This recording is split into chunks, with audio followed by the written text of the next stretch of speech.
ntabwo nari nzi ko ashobora kuzakizwa ruhamanya. Yari umuhanzi w'izisi, imitsi yarakaraze. Bwira uwo muntu ngo nta handi Imana itazakura abayikorera.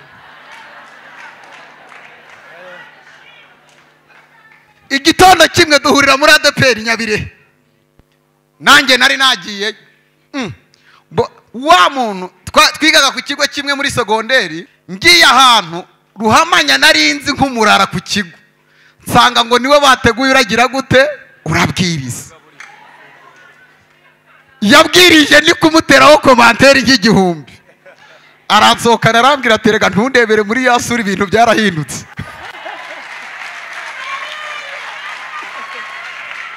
Kadutere haleluya, Imana igihamagarira abantu mu gihe cyane. Ayiwewe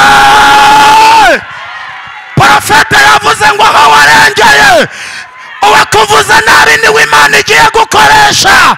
Abavuze ngo uzapfa ntacyo wimariye bagiye gutangaza inkuru nziza, kuko Dawidi aravuze ngo aho bagucishije ari naho bakugarura bakunyujije.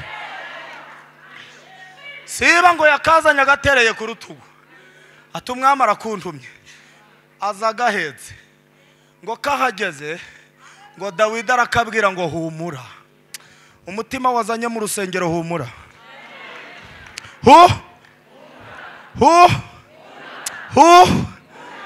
Wisuhuza umutima, wageze imbere ya data wa twese. Humura, karahumurika. Arakabwira ngo kuko ntazabura kukugirira kubw'ineza ya so. Ngo Dawidi mu bintu byamushimishije ni ukubona isura ya Yonatani muri Mefibosheti. Ntabwo yigeze areba amaguru, igihe cyageze nta nenge da. Igihe cyageze ntiwamenya ipasi inyura hano kuri twa tuntu tubamo hano, ujya kubona ukabona umuntu amaye nka dada. Ese cyageze aho kugira ngo Dawidi arebe amaguru yarebye amaso. Oh, harasa na Yonatani disi seka ndebe, yewe ni Yonatani.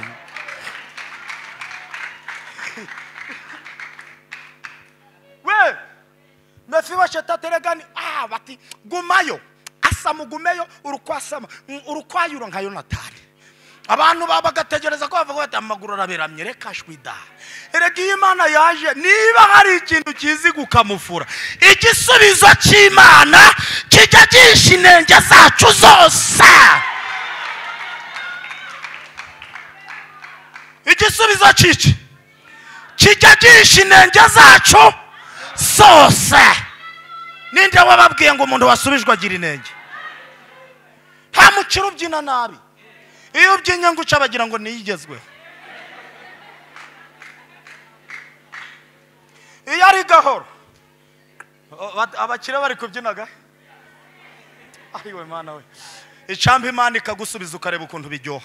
Yo ewe Mana we, ayiwe Yesu we, iyaba umuntu wari hano wese umumpereye akantu gatuma agenda uko ashaka, urya uko ushaka, wambara uko ushaka, uryama uko ushaka, ugenda aho ushaka, ugendane n'abo ushaka, uvuge ibyo ushaka, kubera ko Imana iributse. Imana igize ute?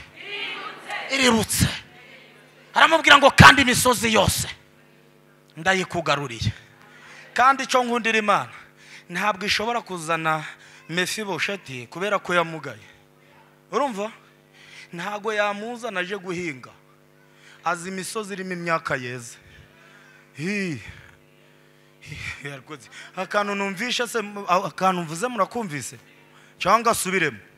Iyi Imana igiye kugusubiza kubera ko izuba baba rufite ntabwo yakuzana mu bizu bituzuye.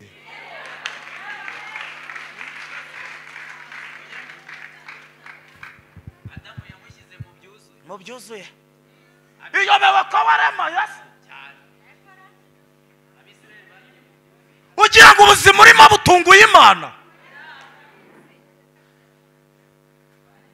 Ntabwo Imana yagukerereza mu butayu ngo nugera ni Kanani amenye yakure mureka da.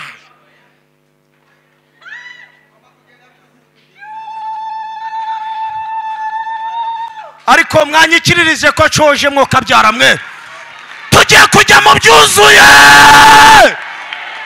abantu turi kumwe haleluya ibyuzuye umusozi wa mbere n'uw'ibyo wagerageje gukora bikanga akira kubishobora ibyo wagerageje gukora bikagira ute akira kubishobora bukwe bwarapfuye yego rata biremwe nona nuko Imana ishimwe cyane be blessed Imana imuhe umugisha icyakabiri warubatse ariko urugo wubatse ni warunezererwamo akira umunezero ugutunguye ukuye muri aya masengesho icyagatatu wagize inshuti ugerageza kuzishakisha ariko izo nshuti zikubonaho icyangiro urigengesera uvuga neza urasura ugapositinga amafoto yabo gusa ngo urebe ko bakuvuga neza icyo cyangiro umwanzi yagusize Imana igusize amavuta y'igikundiro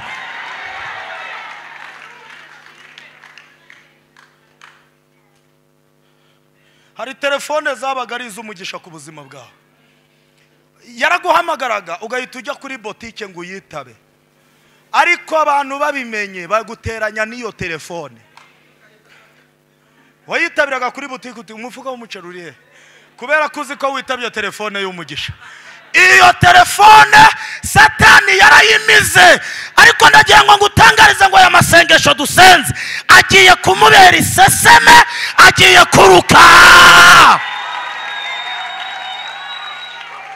bepa honesty for honor shebi ola c'est for endrobe ndashimira Yesu cyane satani agiye kurwara iseseme muri aya materaniro agiye kuruka ubuzima bwawe agiye kuruka ibyawe haleluya kuko Imana igushubije ibyawe byanyazwe abafashwe dutere haleluya cyane Profete murakoze kubw'icyizere mwatugiriye ngo duhanurire iteraniro Imana ndashaka kuzongera guhura namwe mufite amashimwe y'ubu buhanuzi bw'uyu munsi Imana ibaha umugisha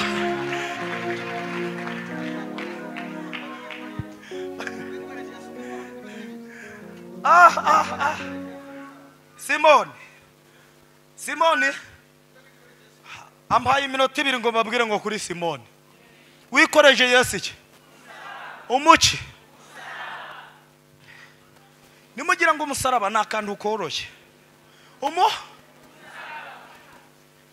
abayifite barabizi uzu umusaraba w'ideni ukabura imideni umuntu aguhamagara aro muraho yego none nta bwenge mukigira turabufite none uwo musaraba urawuzi uwo uzu umusaraba wo kugwaza umwuka benda kuvamo ukagaruka muza n'utuzi tumucucire mbega umusaraba mama umuki uzu umusaraba w'abagabo bazi gutera jido wagira ngo nabakarateka no mu buriri pako kandi mu gitondo ukabyuka nyine umeze nk'udafite umusaraba bati Yesu ashimwe utahabwa icubahiro iminsi yose kumbi igisaraba ugeze ute ikibi cy'umusaraba rero hari ugaragara n'utagara gukubitwa imfunira uw'ubukene uzi kugera ku kintu ushaka ukabura ubushobozi ugira ngo wose umusaraba noneho ikikubwira ko uyu musaraba ari kabutende urimo kuwuzamukana umusozi umuki wenda nta nubwo ari wa musaraba wa mu mbugi wawe birasaba kuwunyurana muri karitsiye yewe mwana uri imyenda hari igihe we waziba yashakoshi igiye he umukire yaba yibagiwe n'aho ayirambiza ati murebe kanaka nta muntu barasaka se uzu umusaraba wo kuburaza abana 4 umwe ari muri igikoma, undi umukati, undi umuceri, undi akawunga. Ibyo bishubizo byose ntabyo ugeze ute. Icyo gihe umusaraba ntabwo uba ukiri pirive, ubu uri kuwuzamukana kuko ari rubanda. Ubundi yakurira ntibamubone. Kurira iki? Masaraba wo kugumirwa urawuzi 40 n'iki. Utangira kubwira barumuna banje uti ntimuvuge ko ndi grande sere. Nugira ngo arivuze ntavuge imyaka agize ute. Uwo musozi uroroshye, uwo musaraba wawumvishe bisaba kuwupandana. Urahamagara senge hajya uruwa kwa musaza wanjye wakangaye, ntabwo uzwi kubera ibyo wikoreye. Ale musaraba uraseka bakagira ngo urukurira, uraseka wagira ngo ucabati ni toroma, arabyinye ni toroma. Banoshana ariko ndafashijwe we. Mureke gato, umva mureke ntacibagirwa. Uwuzamuka uzingura umwe, urawuzamuka kandi aho utangiriye nta jwi ry'Imana rihaba. Nta nzabana nawe, nta nzagendana nawe, nta nzakorana nawe. Uzamuka umeze utazi yageze ute. Imana rero igitungurana, Imana igigira ute. Imana ishimwe cyane. Imana igitungurana muri aya materaniro iratunguranye. Imana igitungurana uzamuka nta jwi, ariko wagera hagati yawo ukasanga Simoni.